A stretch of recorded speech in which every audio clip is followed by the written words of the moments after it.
I knew something was wrong the moment I smelled his cologne on her dress. For 3 years I had given Mei Lin everything: a beautiful home, fine silks, respect in the merchant quarter. I worked my fingers raw to lift us from poverty.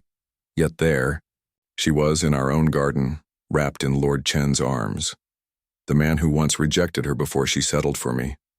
I watched them laugh about me, how I was too simple to notice her temple visits were just excuses to meet him. When I died in those riots, an arrow meant for him piercing my chest, she didn't even cry. She ran to him instead.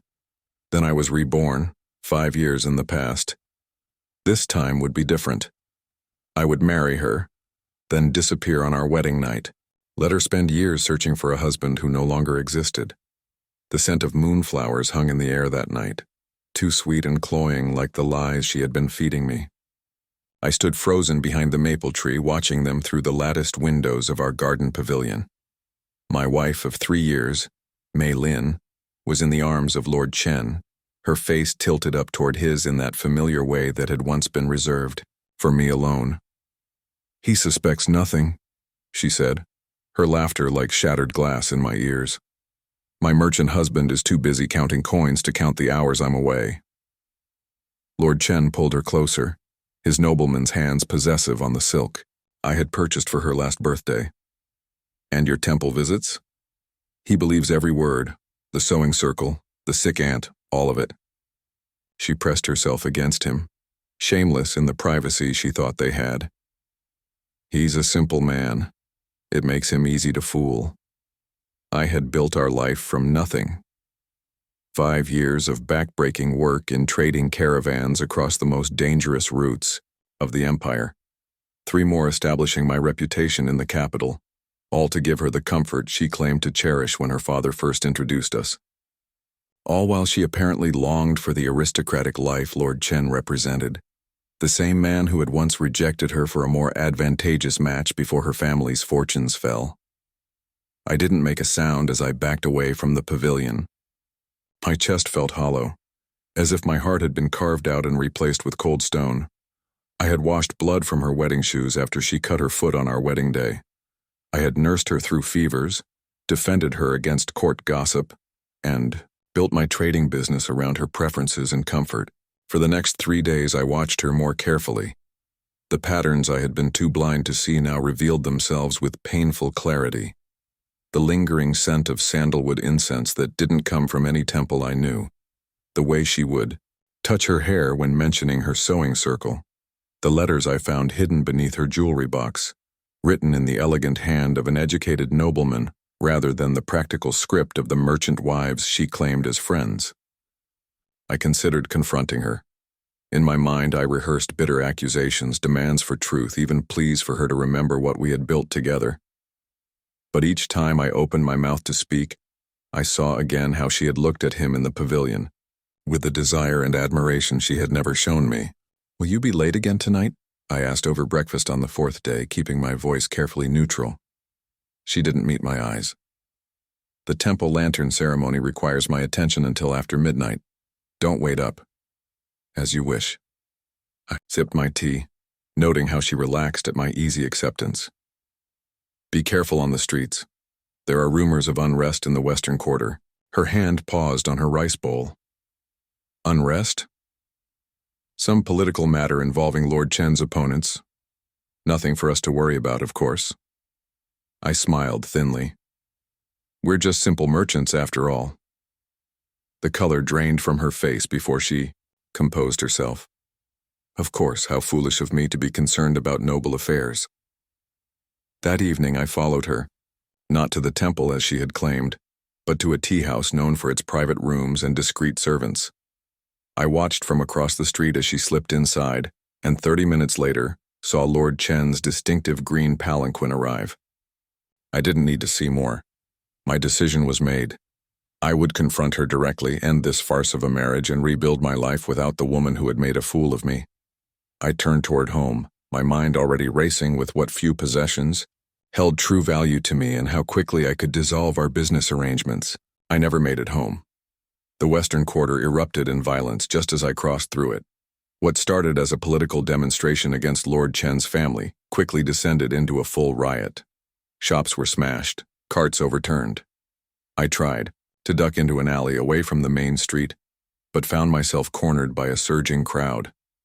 The arrow struck me in the chest, fired from somewhere in the chaos. I later learned it was meant for Lord Chen, who had been spotted leaving the tea house by his political enemies. A stray shot in the darkness, finding the wrong target. I remember the strange clarity of those final moments, the warm spread of blood beneath my fingers, the stars visible between the rooftops, the growing coldness in my limbs. Someone dragged me to the side of the road. Through dimming vision, I saw figures running past. Then, miraculously, Mei Lin and Lord Chen hurrying through the alley, taking the same shortcut I had attempted. "Liang?" Her voice registered shock as she spotted me propped against the wall. I tried to speak, but only blood came out. Lord Chen pulled at her arm. "We can't stay here. The rioters will return." "But he's my husband," she protested, though she was already turning away. "And he's already dead," Lord Chen said coldly. "Do you want to join him?"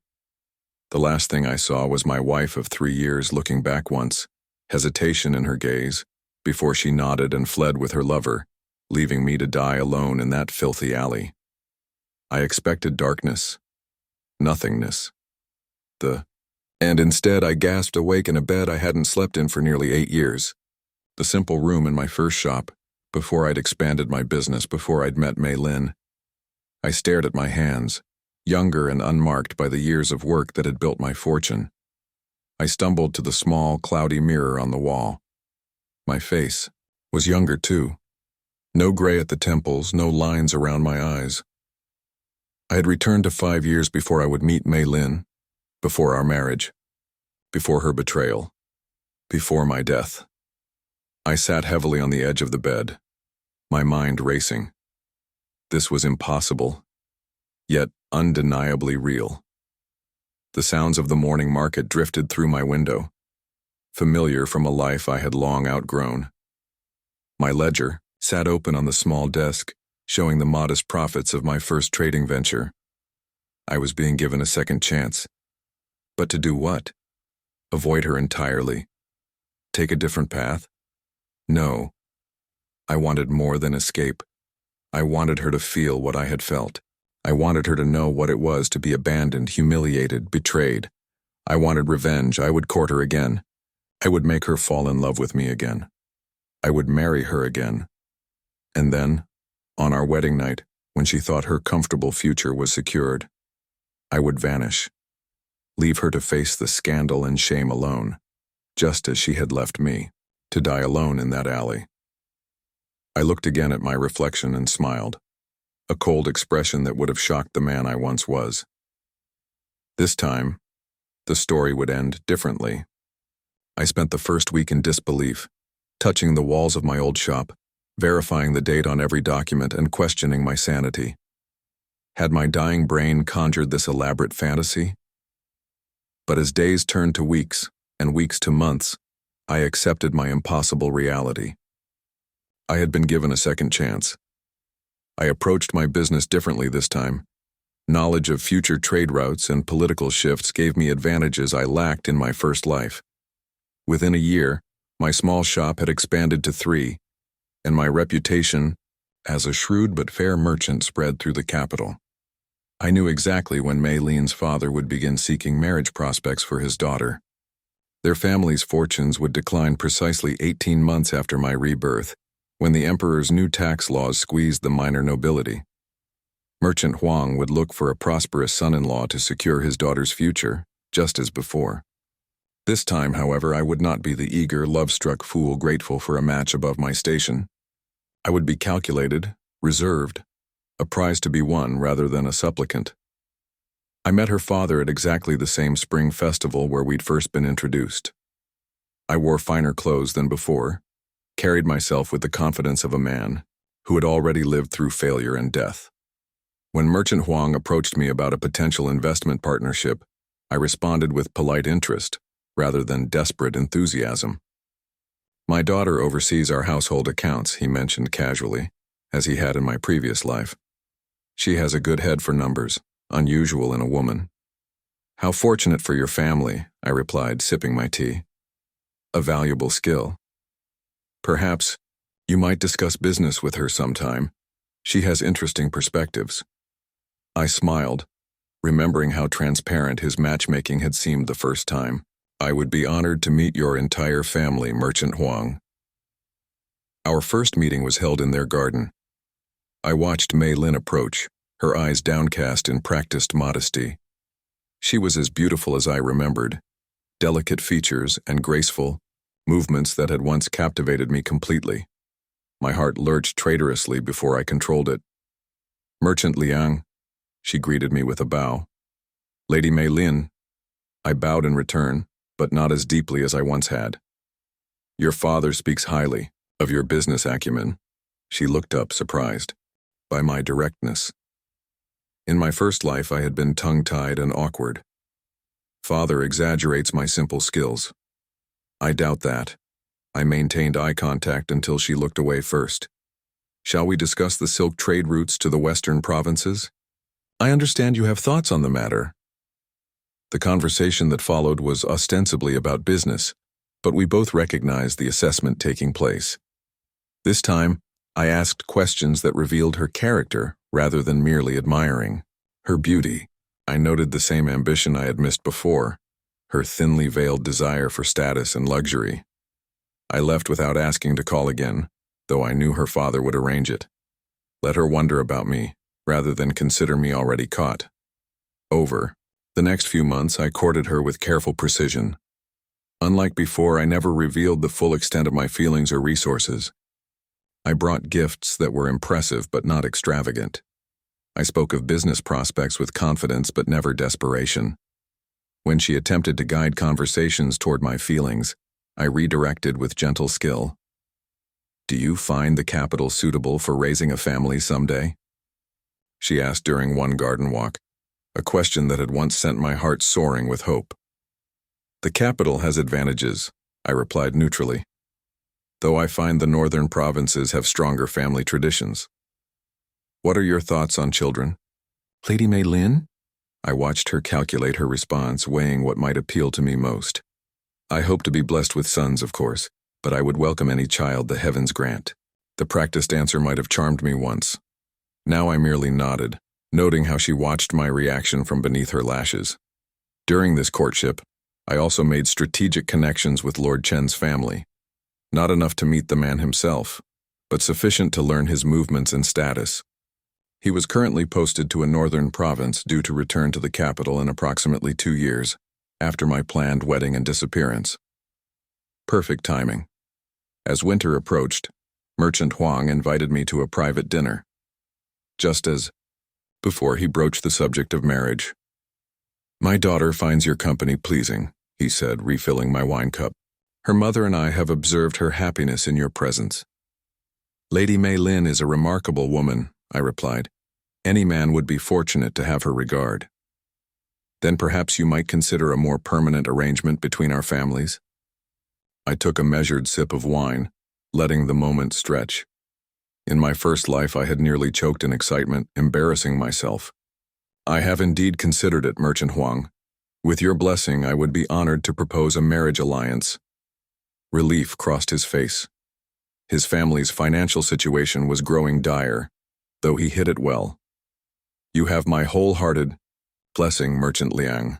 We discussed the details of the betrothal agreement. I was careful to be generous but not excessive with the bride price, wanting no suspicion about my intentions.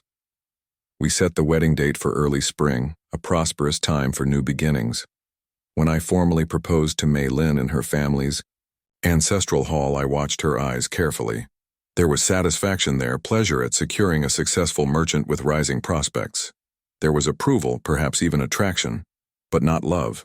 Never love. I accept with joy, she said, bowing deeply. You honor me with your proposal? I smiled and placed the jade betrothal pendant around her neck, the same pendant I would take back on our wedding night. The honor is mine, Mei Lin. The months of preparation passed quickly. I established new business connections, and quietly, converted portions of my assets to forms that could be quickly transported or accessed from afar. I purchased a merchant vessel through intermediaries and had it prepared for immediate sailing.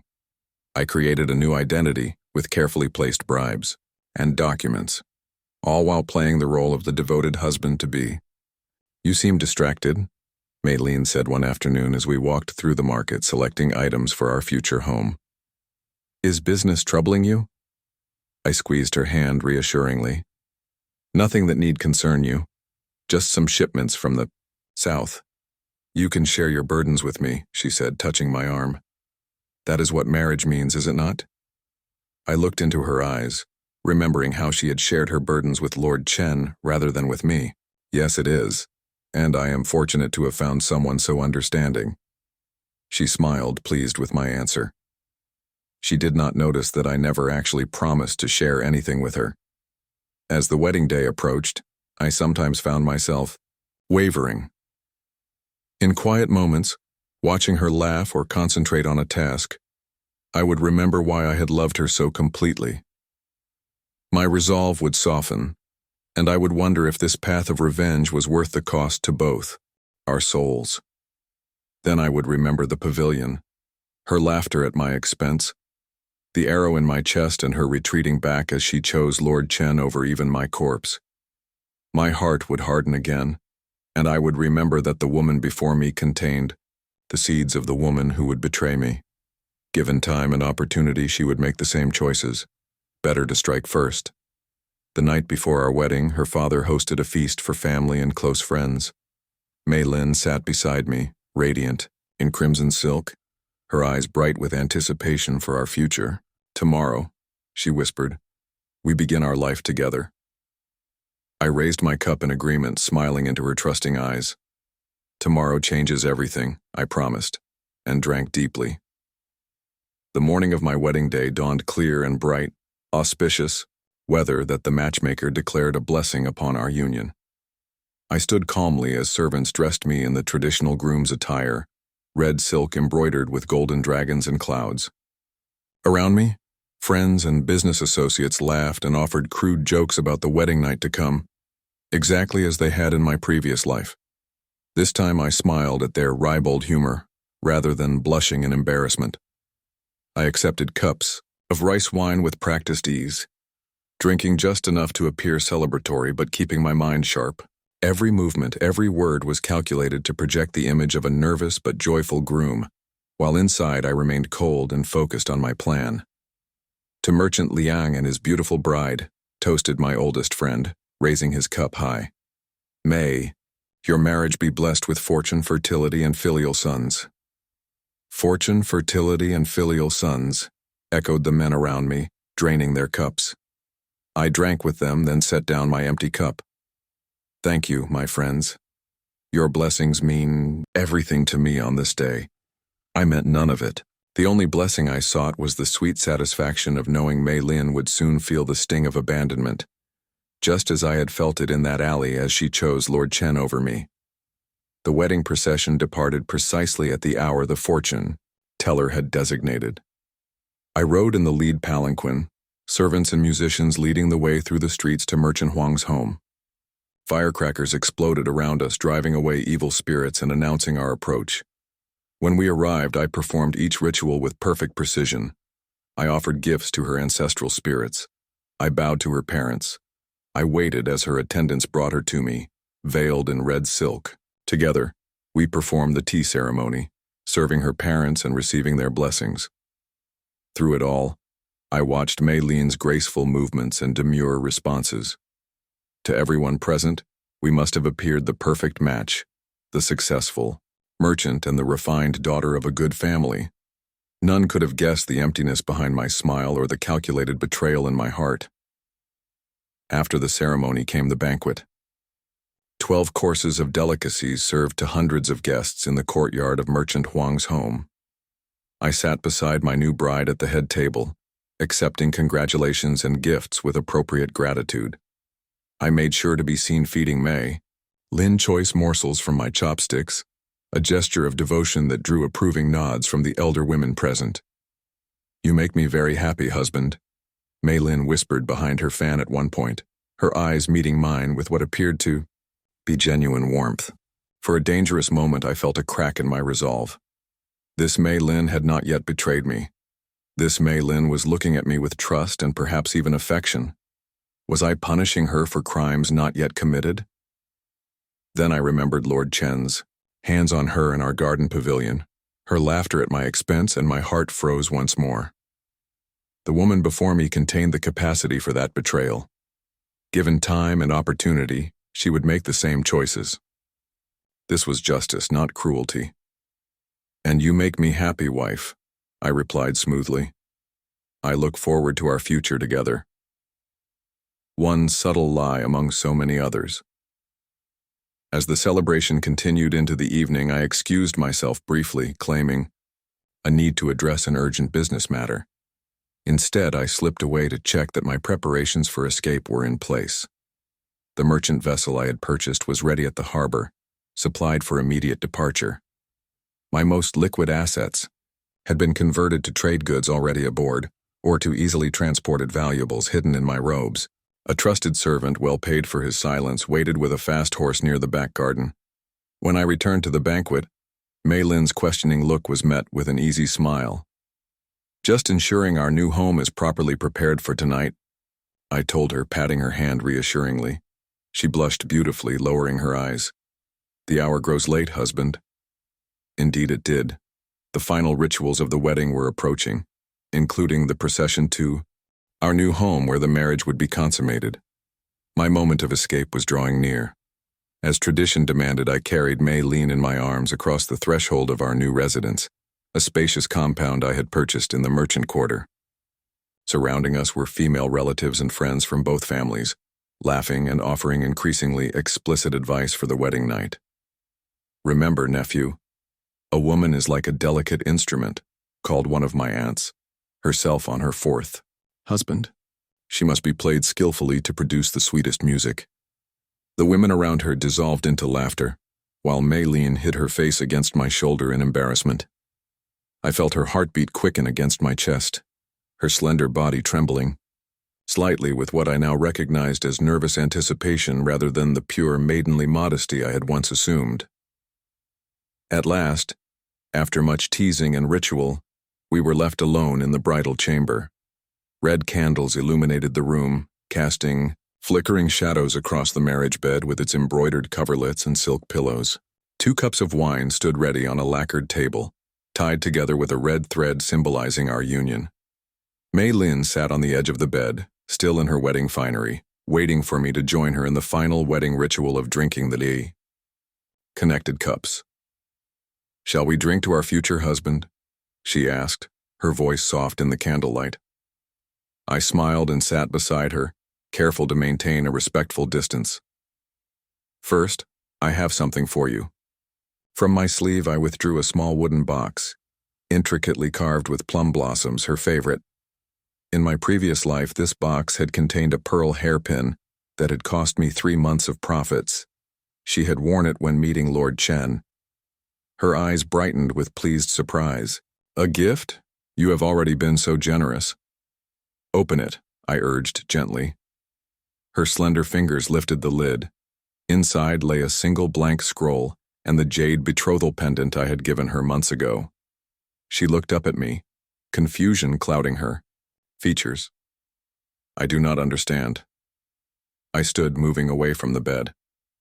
"The blank scroll represents what our marriage truly is, Mei Lin. Empty, meaningless.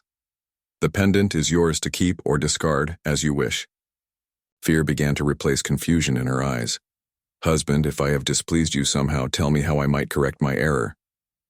"You have made no error," I said, my voice calm and emotionless. "But neither will I make the error of binding my life to yours. By morning I will be gone from the capital. You will not find me, though I expect you will try." She rose from the bed, panic now evident in her face. "This is madness. Why would you do this?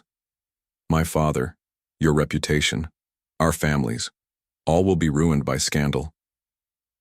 Your concern for practical matters rather than love is revealing," I observed, coldly. "But fear not for your family. The bride price has been paid and I have left sufficient funds for you to live comfortably. The scandal will fade, as all scandals do. Tears spilled from her eyes, tracking through the elaborate makeup on her cheeks. But why? What have I done to deserve such cruelty? For a moment, looking at her genuine bewilderment, I faltered. This Mei Lin truly had no understanding of the betrayal that had driven me to this moment. She was innocent of the crimes her future self would commit. Yet I could not forget the pain of watching her in another man's arms, of dying alone while she fled with her lover. My revenge might be built on a future that would now never come to pass, but the wounds it had left on my soul were real. You have done nothing, I said at last, but neither have you done anything to prove you would not break faith with me, given time and opportunity. Consider this a mercy, Mei Lin. I free you now to pursue the life you truly desire, rather than chain you to a merchant you would eventually come to despise. That is not true, she protested, reaching for my hand. I chose you. I want this marriage. I stepped away from her touch. You chose security and comfort, and you shall have them, just not with me. Moving to the door, I paused for one final look at the woman who had once been my everything, who had broken my heart and left me to die, who now stood bewildered in her wedding clothes, facing a future suddenly turned uncertain. Goodbye, Mei Lin. May you find happiness with someone more suited to your true desires. I closed the door on her calls for me to wait, to explain, to reconsider. Outside, my servant waited with the horse as planned. I mounted quickly and rode through the quiet streets toward the harbor, leaving behind the sounds of celebration still echoing from other parts of the compound, where guests remained unaware that the groom had fled. By dawn, my ship had cleared the harbor, sailing for ports where I could establish a new identity and build a different future. I stood on the deck, watching the capital recede into the distance, and felt the first stirrings of satisfaction in my cold heart. My revenge had begun. 3.5 years can transform a man completely. I learned this truth in both my lives, but never more profoundly than after leaving Mei Lin on our wedding night. The merchant who had fled the capital no longer existed. In his place stood Lin Wei, known in whispered conversations as the Merchant Prince, a man whose trading network stretched across 5 kingdoms and whose wealth could purchase the loyalty of ministers and generals alike. I established my new identity in the southern port of Nanyang, far enough from the capital to avoid immediate recognition, yet positioned perfectly to control trade routes north and south. My knowledge from my previous life gave me unprecedented advantages. I knew which crops would fail, which political alliances would shift, which new trade goods would soon be in demand. Within 6 months, my wealth had tripled. By the end of the first year, merchants throughout the region sought my favor. By the second, even minor nobles courted my influence. Now, approaching the 4th year of my new existence, I controlled a network of information as valuable as the silks and spices that filled my warehouses. Master Lin, the shipment from the Western Islands has arrived, reported Zhang, my most trusted assistant, as he entered my private office. The pearls are even finer than promised. I nodded, signing the document before me before looking up. Excellent. Set aside the best for gifts to Minister Cao. His daughter's wedding approaches and his goodwill remains valuable. Zhang made a note on his tablet. Also, there are rumors from the capital you should hear. This was our code for news of Mei Lin or Lord Chen. I had instructed my agents to report any information about either, maintaining the pretense that it was merely political intelligence gathering. I kept my expression neutral. Proceed. Lord Chen has returned permanently from his northern posting. He has been appointed to the Ministry of Public Works, a significant promotion granted by his uncle, the Imperial Chancellor. Just as in my previous life, Chen had risen through family, connections rather than merit. I felt a distant satisfaction knowing that the timeline remained consistent in some ways, though my actions had already altered its course significantly. And the other matter? I asked, my voice betraying no particular interest. Zhang hesitated, slightly. The lady continues her search. She has traveled to 3 provinces in the past year alone. There are stories circulating about the merchant's bride who was abandoned on her wedding night. now seeking justice or reconciliation. Some find it romantic. Others call it foolish. I allowed myself a small, cold smile. Romantic notions are often foolish. Are they not, Zhang? Indeed, Master Lin. He bowed slightly. Will that be all? One more thing. Prepare for travel to the capital next month. The Minister of Trade's invitation to the Autumn Festival provides an excellent opportunity to strengthen certain connections. After Zhang departed, I stood at the window overlooking the harbor where my ships docked, laden with goods from distant lands. The Empire believed Lin Wei had appeared from nowhere, a mysterious merchant with uncanny insight and unlimited resources. Only I knew the truth of my origins and the bitter purpose that had driven my rise to power. In quiet moments like this, I sometimes wondered about Mei Lin. Had the scandal of my disappearance crushed her spirit? Had she retreated into seclusion? Or had she emerged stronger, determined to find the husband who had humiliated her? Zhang's report suggested the latter, which both satisfied and unsettled me. Her persistent search meant my revenge continued to unfold, yet it also meant she had not simply moved on to another man, as I had once assumed she would. I had heard stories over the years, how she had maintained dignity in the face of gossip, how she had rejected subsequent marriage offers, insisting she remained married to me, how she had eventually convinced her father to fund her search, traveling to cities and towns where rumors placed me, always one step behind my carefully obscured movements. What I had expected to be a brief humiliation had instead become her life's purpose. There was an irony there that I appreciated, though it did not warm the cold space where my heart had once burned with love for her. The next month found me in the capital for the first time since my wedding night escape. I traveled with an impressive entourage befitting my status, my features altered just enough by a carefully cultivated beard and differently styled hair to prevent immediate recognition by casual acquaintances from my previous identity. Few would connect the missing merchant groom of 3 years past with the wealthy, powerful trader who now moved among the Empire's elite. The Autumn Festival transformed the capital, lanterns illuminating streets filled with music and laughter. The Minister of Trade's residence hosted the most exclusive celebration, where officials, nobles, and the most successful merchants gathered to forge alliances disguised as friendships. I moved through the gathering with practiced ease, accepting introductions, discussing trade policies, and carefully noting which officials displayed signs of financial strain or political vulnerability. Information remained as valuable as silver in my new life. "Master Lin, what an honor to meet you at last," said a smooth voice behind me. "Your reputation precedes you." I turned to find Lord Chen himself, resplendent in the robes of his new office, a cup of wine held casually in his manicured hand. In my previous life, I had seen him only from a distance before discovering him with my wife in our garden pavilion. Now, I studied him directly, noting the arrogant tilt of his chin, the calculated warmth of his smile. "Lord Chen," I bowed appropriately, neither too deep nor too shallow. "The honor is mine. Your work in the northern provinces is much admired." "You are well informed," he said, eyes narrowing slightly with new interest. "But then, that is part of your reputation as well, is it?" "Not. They say Master Lin knows everything worth knowing about trade and politics in the Empire." I smiled. "People exaggerate. I simply pay attention to matters that affect my business interests." "A valuable habit."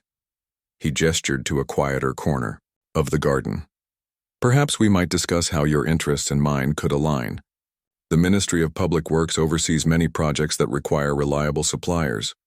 I followed him, savoring the private irony of negotiating with the man who had once taken my wife, who had left me to die in an alley. Now he sought my favor, unaware of who I truly was or how completely our positions had reversed. Our conversation was a delicate dance of implied offers and subtle assessments.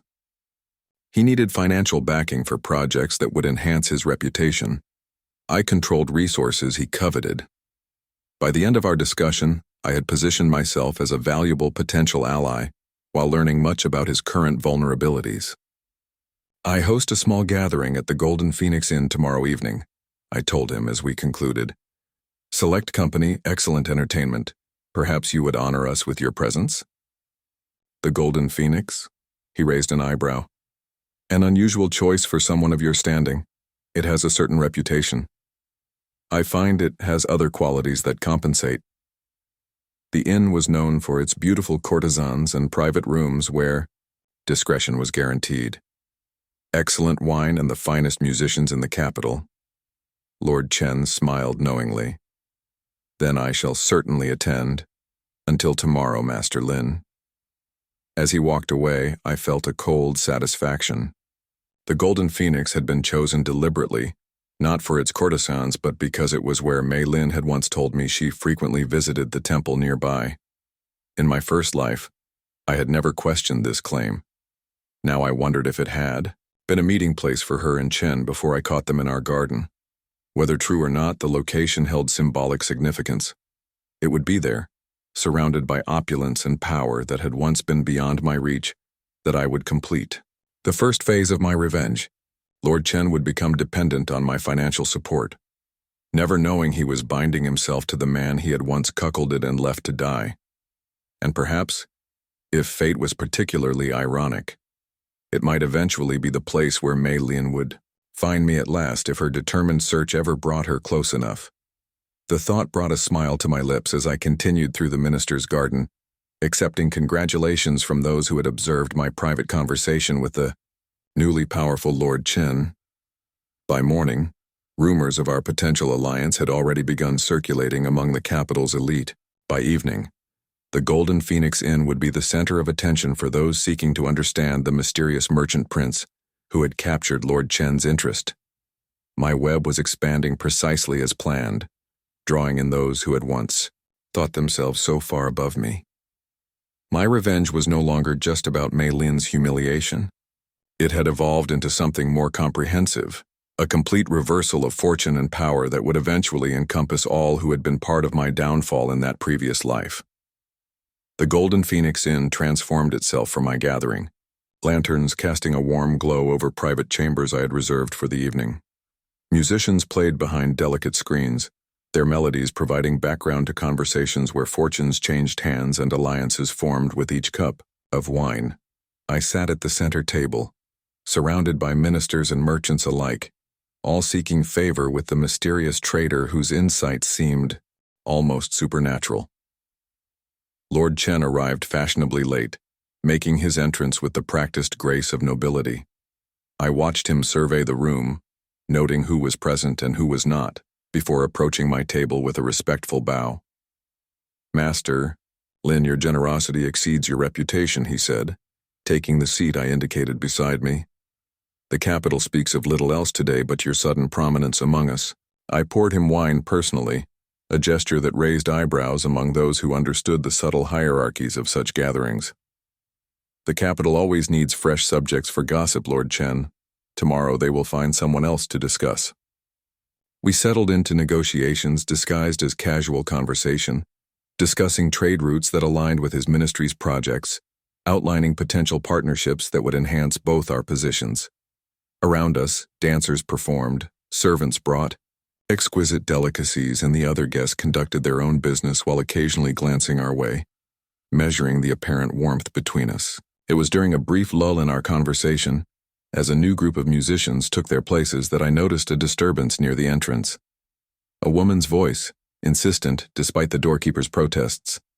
Something in its familiar cadence made my pulse quicken, though I maintained my outward composure. "Forgive the interruption, Master Lin," my attendant murmured near my ear. "There is a lady demanding entrance who claims acquaintance with you. She refuses to leave without speaking to you directly." "Her name?" I asked, though I already suspected the answer. "She gives the name Mei Lin, wife of merchant Liang from the capital. She claims to recognize you despite your denial of knowing her husband." Beside me, Lord Chen stiffened almost imperceptibly at the name. So he remembered her too, I noted with interest. Perhaps their connection had begun even before my first marriage, as I had sometimes suspected in dark moments. "How curious," I said, keeping my voice level. "I know no merchant Liang nor his wife. However, I dislike causing scenes. Show her to the small private chamber and inform her I will speak with her briefly." My attendant bowed and departed. I turned to Lord Chen with an apologetic smile. "Business intrudes even during pleasure, it seems. Please enjoy the entertainment in my brief absence. This particular dancer is renowned throughout the southern provinces."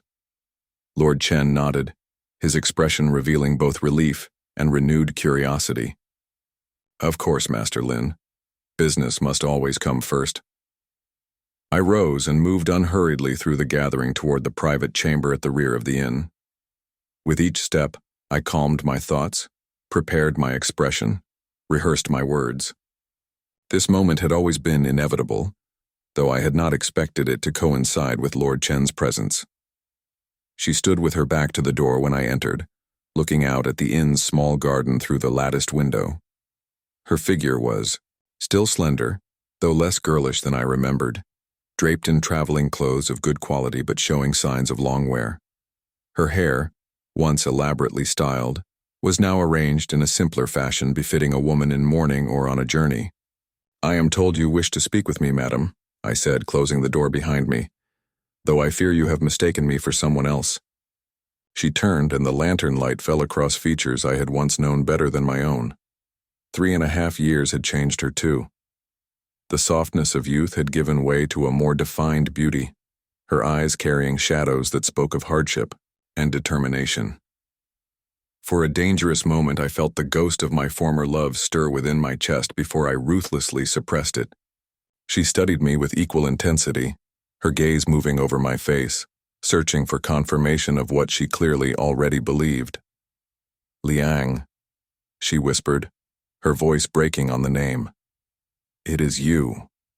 I would know you anywhere, despite the beard, despite the years." I maintained my neutral expression. "My name is Lin Wei, madam.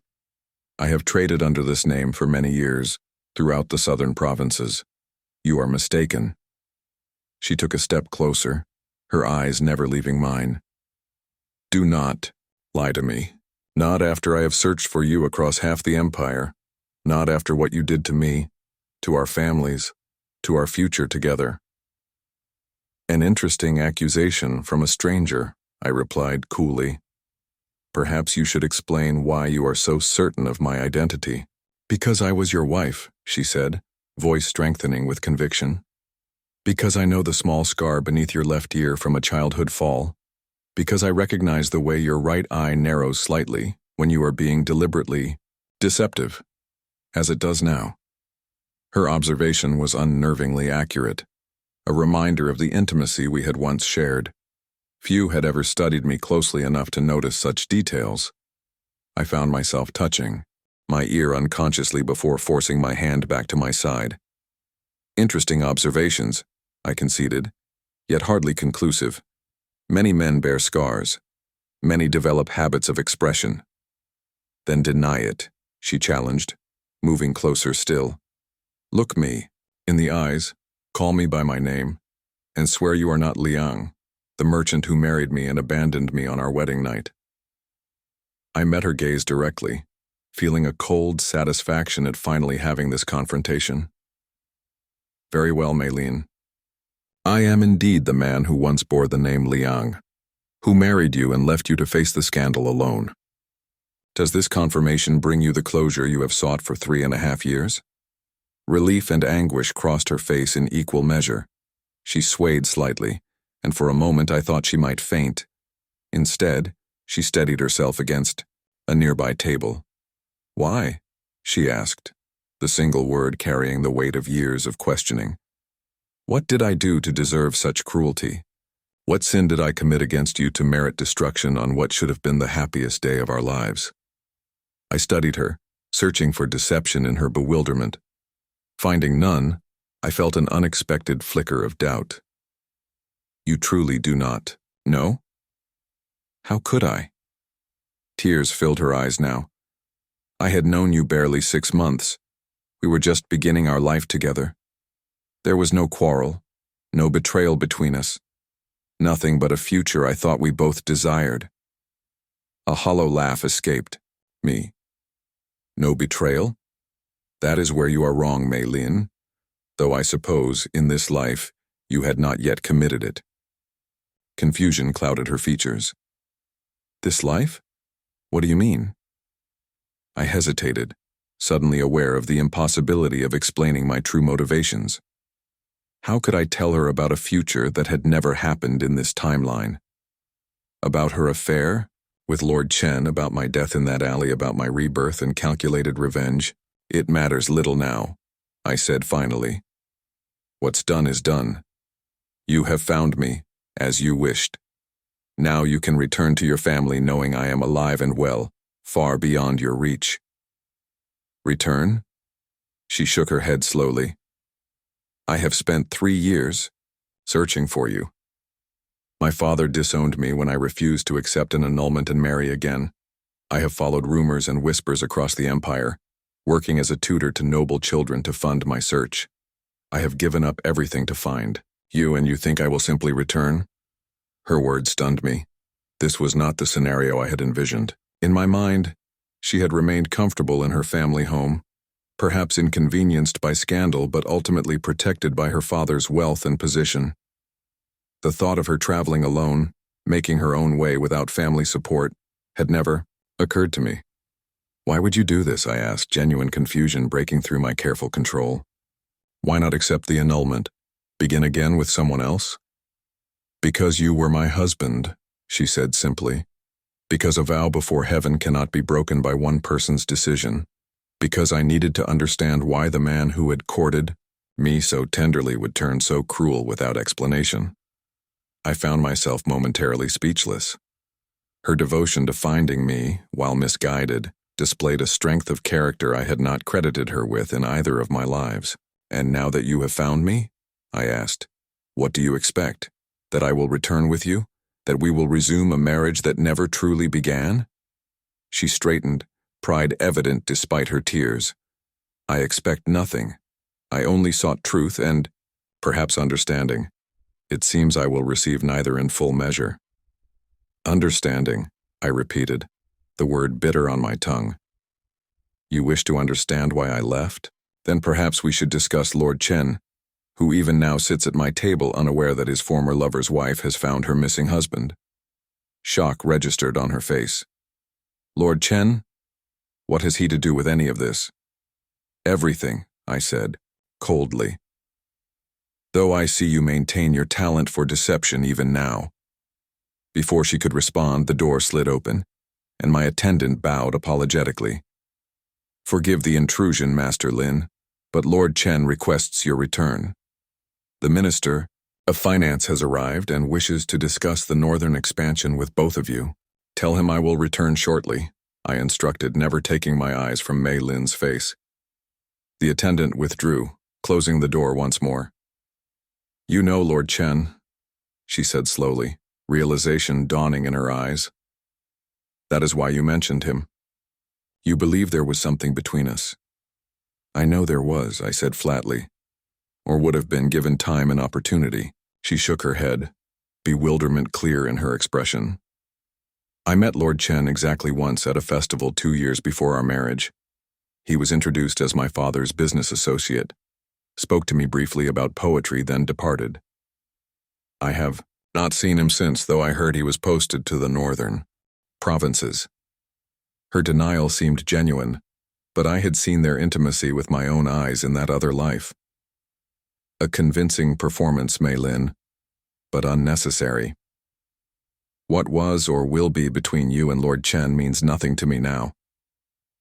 This is madness, she whispered. You destroyed our lives over a meaningless introduction years ago. I must return to my guests, I said, turning toward the door. You have found me as you wished. Now our business is concluded. Wait, she called, a new urgency in her voice. There is something else you should know. Something I would have told you on our wedding night had you stayed. I paused, my hand on the door. What more could possibly matter now? I carry your child, Liang, she said quietly. Your son. He is 3 years old now, born 8 months after you disappeared. I named him An, for the peace I hoped he would bring to my heart. I felt as though the floor had dropped away beneath my feet. A son. my son, born of a union that had lasted only hours before I abandoned it. A child who had lived 3 years without knowing his father, while I had pursued wealth and revenge against a betrayal that had not yet occurred in this lifetime.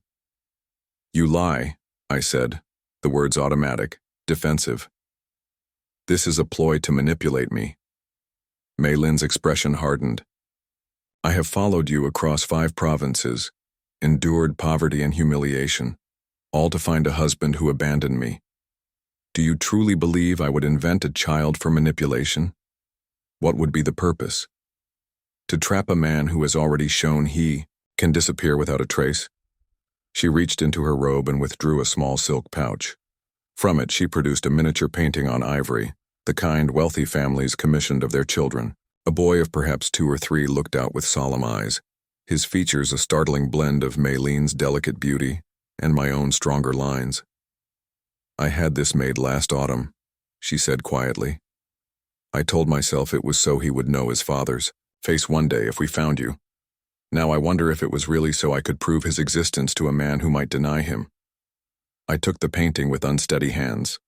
The resemblance was undeniable. The child had my mother's eyebrows, my own slightly asymmetrical smile. A son I had never known existed. A boy who carried my blood but not my name, since I had abandoned that identity on my wedding night. "Where is he now?" I managed to ask, my voice strange to my own ears. "With the innkeeper's wife at the Eastern Pearl near the river district. I did not know what I would find when I located you, whether the meeting would be private or public. I thought it best he not witness either scenario."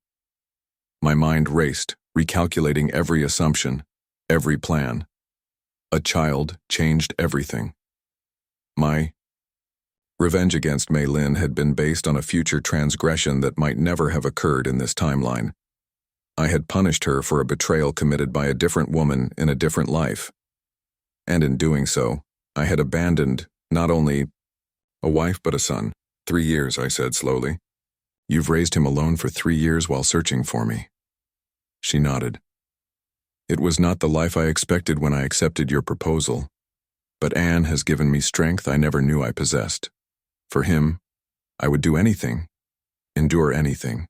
I glanced down at the painting again, trying to imagine the boy in motion, speaking, laughing. My son. The words felt foreign, impossible. "I must return to my guests," I said finally, unable to process the implications fully with Lord Chen and the Minister of Finance waiting. "This discussion requires more time than I can give it now." "Of course," Mei Lin said, her voice carefully, controlled. "The merchant prince has important business, far more important than the wife and child he abandoned." Her bitterness was justified, yet it stung. "Where are you staying?" "I will come to you tomorrow." She named the Eastern Pearl Inn, a modest establishment in a respectable but not wealthy district. "Ask for Madame Liu. She knows me." I nodded and returned the painting. "Keep this safe for him." As I turned to leave again, she spoke once more. "Who are you now, husband? The man I knew as Liang, or this Master Lin who consorts with ministers and nobles?" I paused at the door. "I hardly know myself," I admitted, the first completely honest words I had spoken to her since our reunion. The gathering continued for hours after I returned, a haze of negotiations and pleasantries that I navigated on instinct while my thoughts remained with the boy in the painting. When the last guest departed near dawn, I retreated to my quarters but found sleep impossible. Instead, I stood at the window watching the capital awaken, vendors setting up stalls, servants hurrying on early errands, the rhythm of a city I had once called home. By mid-morning, I had made my decision. I dispatched Zhang to make arrangements, then dressed in simpler clothes than those worn by Master Lin at his gatherings. The Eastern Pearl Inn was neither luxurious nor dilapidated, the sort of place frequented by merchants of modest means or the lesser gentry. I entered without attendants, asking for Madame Liu as instructed. The innkeeper's wife, a practical woman of middle years, studied me suspiciously before leading me to a small private courtyard at the rear of the building. There, seated on a stone bench beneath a flowering plum tree, was Mei Lin. Beside her, intent on a wooden toy soldier, sat the boy from the painting. He looked up as we approached, his dark eyes curious but unafraid. "Mother, who is this man?" he asked in the clear, direct way of children. Maylene met my gaze over his head, a silent question in her eyes. How should she introduce me? As a stranger? A friend? The father who had never acknowledged him? "Anne," she said carefully, "this is Master Lin. He is a merchant who knew your father." The boy stood and bowed with surprising grace for one so young. "Honored to meet you, Master Lin. Did you know my father well?" The simple question cut deeper than any accusation. I knelt to bring myself to his level, studying the face that was a mirror of my own childhood self. "Very well indeed," I replied, softly. "Your father and I were as close as two people could be." Maylin's sharp intake of breath was the only indication she understood my meaning. The boy merely nodded, accepting the statement at face value. "Mother says he was a good man who had to go away," Anne continued seriously. "She says one day he might return, if the heavens are kind." I glanced at Mei Lin, surprised by her generosity in describing me to our son. She had every right to paint me as a villain, yet had chosen a gentler narrative that preserved his dignity and hope. "Your mother is very wise," I said, "and very kind to remember your father so well." And considered, "This, if you knew him, can you tell me about him?" "Mother tells stories, but she says there are things she never learned because he left too soon." The request was innocent, but it twisted something in my chest. What could I tell this child about myself? About the man I had been, about the father he should have had? The truth was too complex, too bitter for his young ears. "Perhaps if your mother permits, I could tell you many things about your father," I answered carefully. "But not all at once. Some stories take time to tell properly."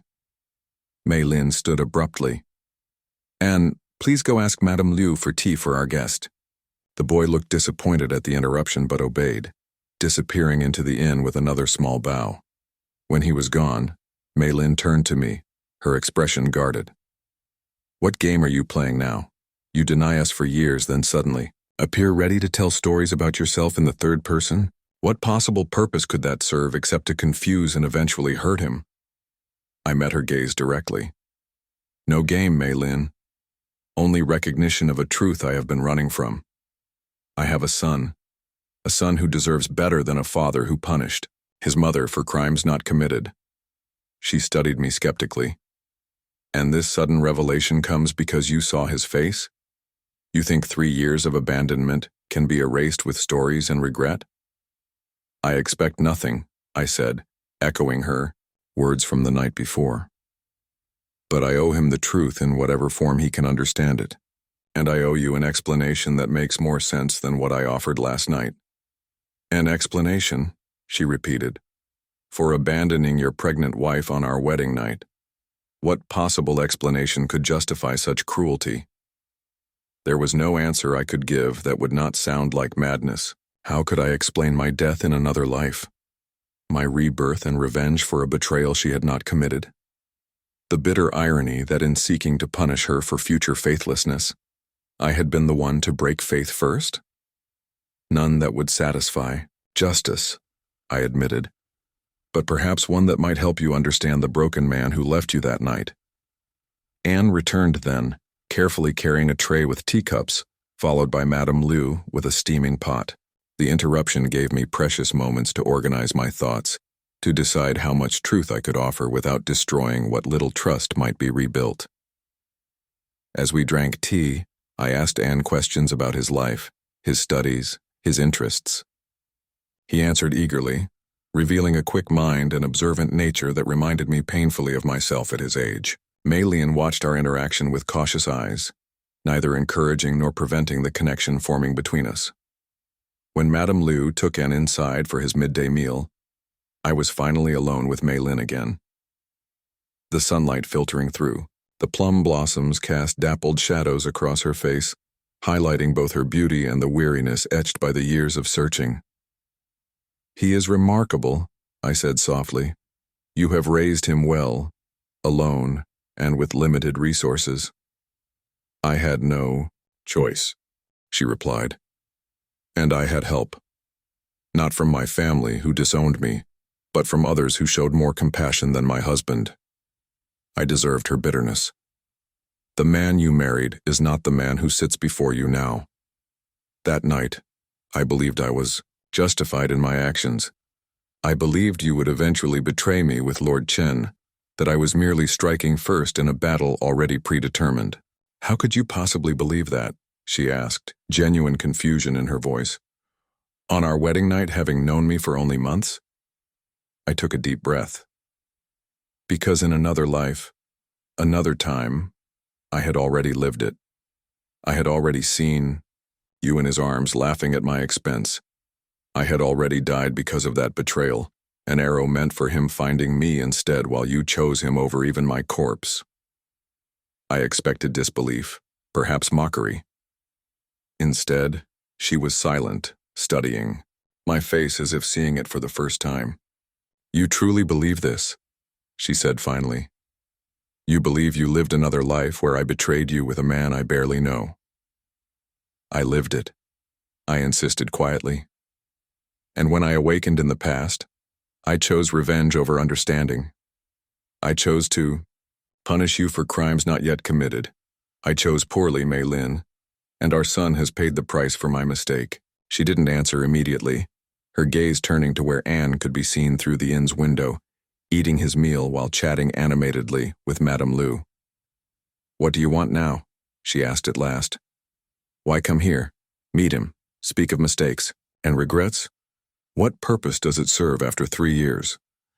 I looked toward the ship waiting in the harbor, prepared for my departure with the afternoon tide, looked at the boy who carried my blood and name, looked at the woman I had wronged based on a future that would never come to pass. A second chance, I said simply. Not at what we had before, which was built on deception, but at something new. A chance to know my son, a chance to make amends, if not as a husband, then at least as a father. And if I refuse, if I take him and disappear as you once did to me, then I would deserve it, I acknowledged. But he deserves better than both of us trapped in a cycle of revenge and counter-revenge. She considered this, her expression unreadable. I need time. We both do. This is not a decision to be made in a single morning after years of absence. I nodded, understanding the wisdom in her caution. My ship leaves for Nanyang this afternoon. I have business there that cannot wait, but I will return in 1 month's time if you will allow it, to speak with you again, to see An again, to begin whatever new path is possible for us.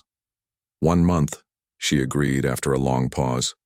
But understand this, Liang, or Lin Wei, or whoever you now claim to be. I will not allow my son to be abandoned twice. If you return, it must be with conviction and constancy. Anything less, and you will never see either of us again. I stood bowing respectfully to the woman who had shown more strength and dignity than I had credited her with in either lifetime. 1 month, I promised. I will return. As I walked toward the harbor, my mind was clearer than it had been in years. The cold satisfaction of revenge had proven hollow compared to the simple joy of my son's smile, the unexpected grace of Mei Lin's restrained forgiveness. The wealth and power I had accumulated as Master Lin suddenly seemed meaningless, measured against what I had discarded on my wedding night. The man who had died in that alley, betrayed and abandoned, truly was gone forever. So too was the bitter specter who had awakened with vengeance in his heart. In their place stood someone new, someone who carried the wisdom of both lives, but was bound by the mistakes of neither. Standing on the ship's deck as it pulled away from the capital, I watched the city recede not with satisfaction at escape, but with impatience for return. For the first time since my rebirth, I looked toward the future with hope rather than calculation. In 1 month I would face the consequences of my choices, not as Master Lin or Merchant Liang, but simply as a man seeking redemption in the eyes of the son who carried my legacy and the woman who had never truly betrayed me. The wind filled the sails, carrying me toward Nanyang, toward responsibilities that needed conclusion before I could begin anew. 1 month to put my affairs in order, 1 month to become worthy of the second chance I had been granted. 1 month. until I would return to the capital not seeking revenge but something far more valuable. A future I had nearly destroyed through bitterness, now reclaimed through unexpected grace.